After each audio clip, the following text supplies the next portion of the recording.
Assalamualaikum warahmatullahi wabarakatuh. Perkenalkan, nama saya Siti Ayu Agustin, NIM E2019-1150, Prodi Perbankan Syariah 3, Fakultas Ekonomi dan Bisnis Islam. Di sini saya akan menjelaskan poin yang keempat, yaitu teori lain tentang pengambilan keputusan. Tingkat keterlibatan konsumen itu adalah seberapa intens seorang konsumen terlibat dalam merespons stimulus pemasaran yang disebabkan oleh beberapa faktor.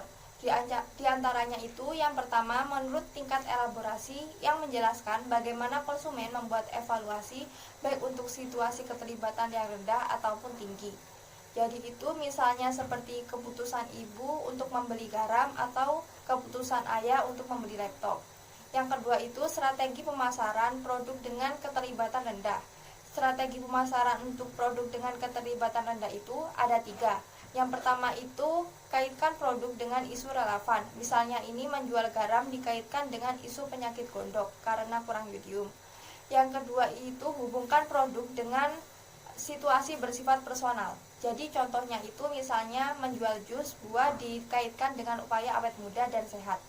Dan yang terakhir, buatlah iklan yang mampu menimbulkan emosi kuat berkaitan nilai personal atau mempertahankan ego. Contohnya ini mengkonsumsi sereal dikaitkan dengan upaya mempertahankan kesehatan jantung orang dewasa. Dan yang ketiga, perilaku pembelian untuk selalu mencari variasi. Dan yang selanjutnya adalah heuristik dan bias keputusan. Heuristik dan bias keputusan ini ada 3. Yang pertama itu heuristik ketersediaan, yaitu konsumen mendasarkan prediksi mereka berdasarkan kecepatan dan kemudahan di mana satu contoh hasil tertentu muncul di pikiran mereka. Contohnya ini misalnya kegagalan produk yang baru terjadi dapat menyebabkan konsumen melebih-lebihkan kemungkinan kegagalan produk di masa mendatang dan membuatnya lebih terbujuk untuk membeli jaminan produk.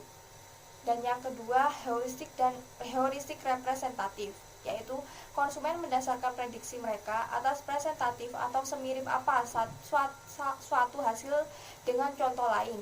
Dan yang ketiga itu heuristik penjangkaran dan penyesuaian, yaitu konsumen sampai pada penilaian awal dan kemudian menyesuaikan berdasarkan informasi tambahan. Jadi untuk pemasar jasa sangat penting untuk membuat kesan pertama yang kuat untuk menetapkan jangkar yang baik, sehingga pengalaman selanjutnya diterjemahkan dalam pandangan yang lebih menyenangkan. Dan poin yang selanjutnya adalah akuntansi mental. Akuntansi mental itu digunakan konsumen saat mereka menangani uangnya. Dan menurut Richard, akuntansi mental didasarkan pada sekelompok prinsip utama antara lain. Yang pertama, itu konsumen cenderung memisahkan manfaat, di mana setiap manfaat itu dinilai secara terpisah. Yang kedua, konsumen cenderung mengintegrasikan seluruh kerugian atau memandang tambahan pengeluaran secara positif, bila mana berkaitan dengan membeli produk yang berharga tinggi. Misalnya ini rumah. Yang ketiga, konsumen cenderung menggunakan semua kerugian yang kecil dengan manfaat yang lebih besar. Contohnya itu membayar pajak bulanan yang dirasakan lebih ringan dibandingkan membayar pajak keseluruhan dalam setahun penuh. Dan yang terakhir itu konsumen cenderung memisahkan manfaat yang kecil dari kerugian yang besar.